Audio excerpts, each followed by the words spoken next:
Cochabamba, the 12th of September 2020, and I'm taking the stairway here up to the Christ statue. We just came out of the quarantine here. There are still some restrictions on restaurants and stuff, but basically nowadays people can move around again. So I'm going back, trying to get back to my old exercise routines, and this stairway is one of them. It's about 3,000 steps. I estimated it once. I don't know if that's really correct, but it's very high and very steep.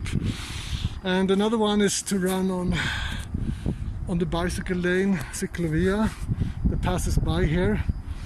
And you can also run around the lagoon here. That's what people used to do. There's not a great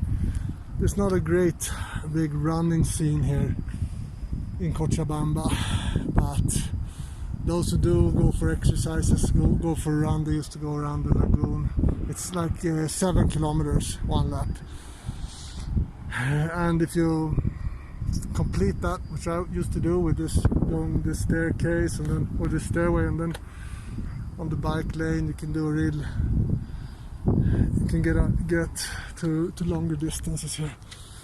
But I haven't been out for a run on like several months, so I have to carefully get back to my old habits. I remember also that I'm on like about 2,900, I think, meters above sea level. So there's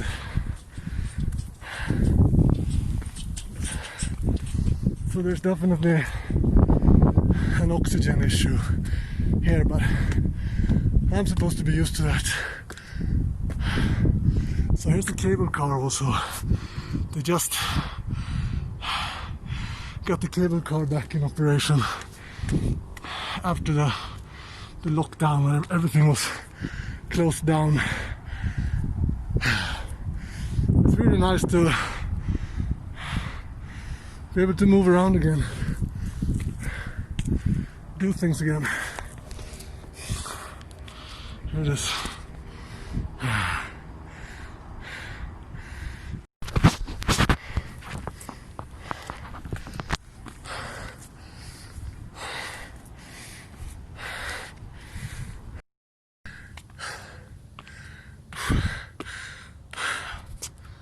Oh gosh, I feel like I'm gonna puke. Now from here you can actually see the Christ statue. Quite impressive. So this Christ statue was erected in the 1990s, I believe in 94. By that time was the tallest Christ statue in the world, beating Rio de Janeiro with 1 meter or so. And but I think by now I've heard there's an even taller one, I believe in Poland or something. But anyway, it's quite impressive, and they've done a lot of renovation and stuff up here. So it's very nice to have new decks, viewpoint decks, to go out and watch the view and stuff. And it's very popular to come here, either by the cable car or walking. And yeah, we're very high now above the city. It's a Saturday, so there are quite a few people coming up here. Even though people haven't really gotten back to their old routines yet after the quarantine. And also it's 12 o'clock now, so it's not the most suitable time to go because it's a bit hot. But it's okay, and since it's foggy today you can't see, but on this hillside here is the Tunari Park, hillside facing the north and that's where I used to go when I want to get away, a bit of a more of a getaway into the forest. It's really beautiful too when I have a little bit more time. And again, here's the lagoon.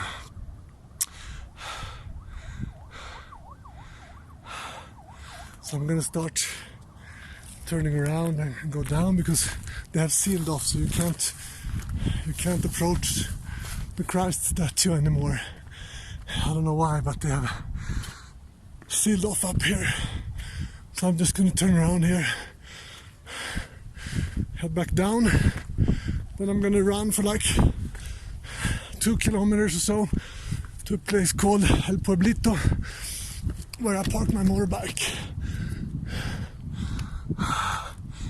So that's my little exercise routine for today.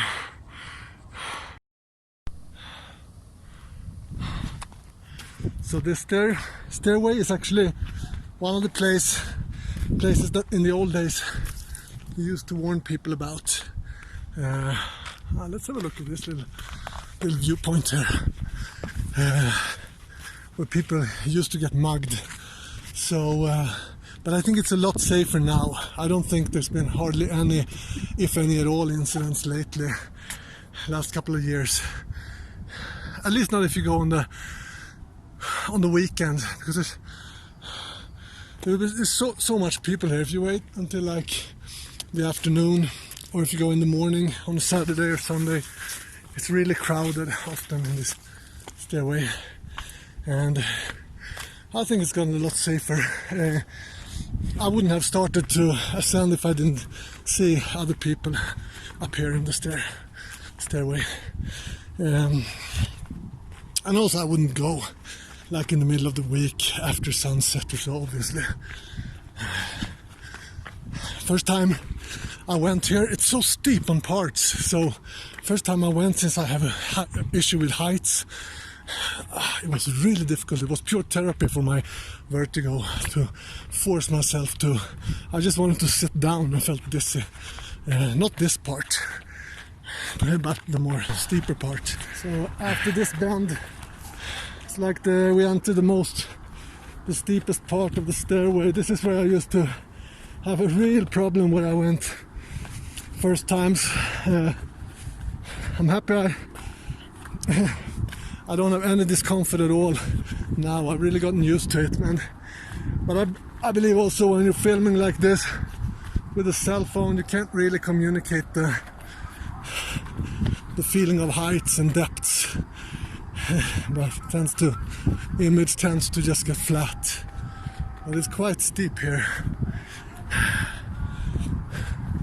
It's pretty beautiful. And the bicycle lane that I'm gonna turn into when I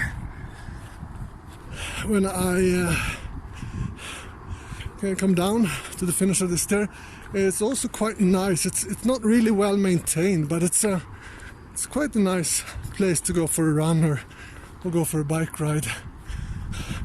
The only thing is that there are a lot of stray dogs here, so I always used to arm myself with a couple of little stones, at least down on the bike lane, and just if they get aggressive, I just escalate and start throwing stones at them. Maybe not the most wise thing to do according to a dog psychologist, but it works for me. Hey.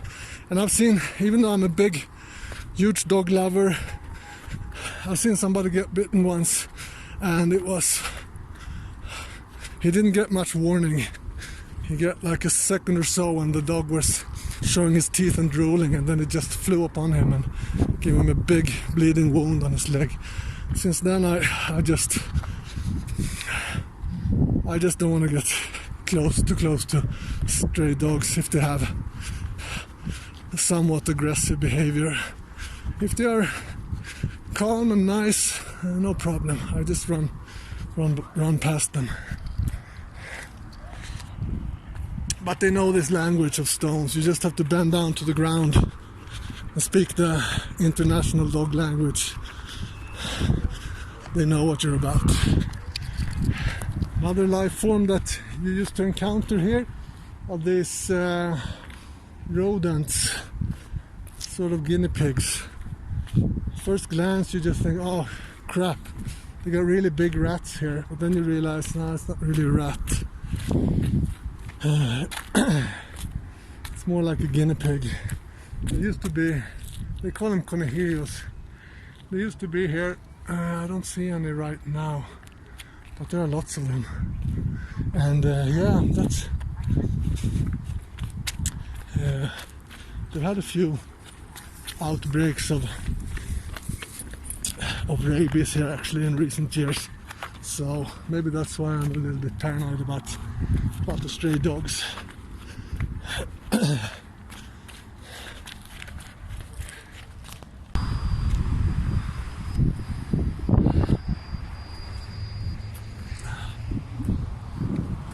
So I'm back on the bike lane.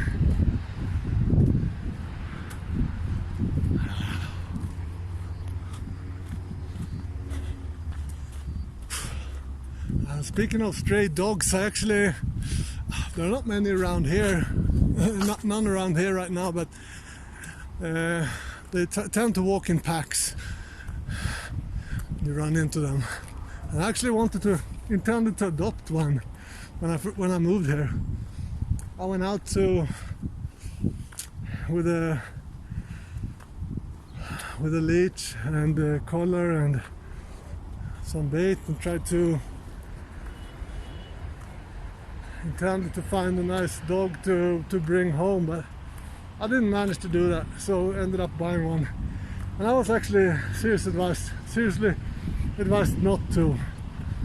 Somebody who had brought home stray dogs here, and they had a couple of domestic dogs in their house, and they all died. Still in. Yeah. And they had some dogs in their home, and they all died. So they got some infection from that wild dog they took home. That was weird. I just met some guy who did not want to be on camera. He told me, don't point your camera at me. So all kinds of people around here. We have a lot of, like all these countries now, I suppose all the neighboring countries here, we have a lot of refugees from Venezuela coming here. So, because the guy I met, he didn't look really Bolivian, he looked like something else. The people from Venezuela, sometimes they look almost like me. They're not like indigenous American. They look like more like Europeans, or they are more black also, more Negro. So you can often tell.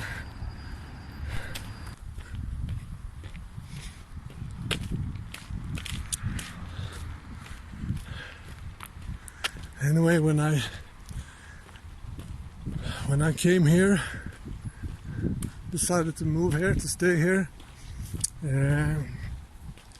I had two priorities: to get a motorbike and to get a dog. Of course you can, in Sweden where I'm from, of course you can have a motorbike and you can have a dog, people do, but I mean, what's the point? Yeah, it's like winter, 9 months a year. So those are the sort of things that I enjoy with the lifestyle I can live down here. So I'm gonna stop talking, start running again, so I get back. Thanks for watching.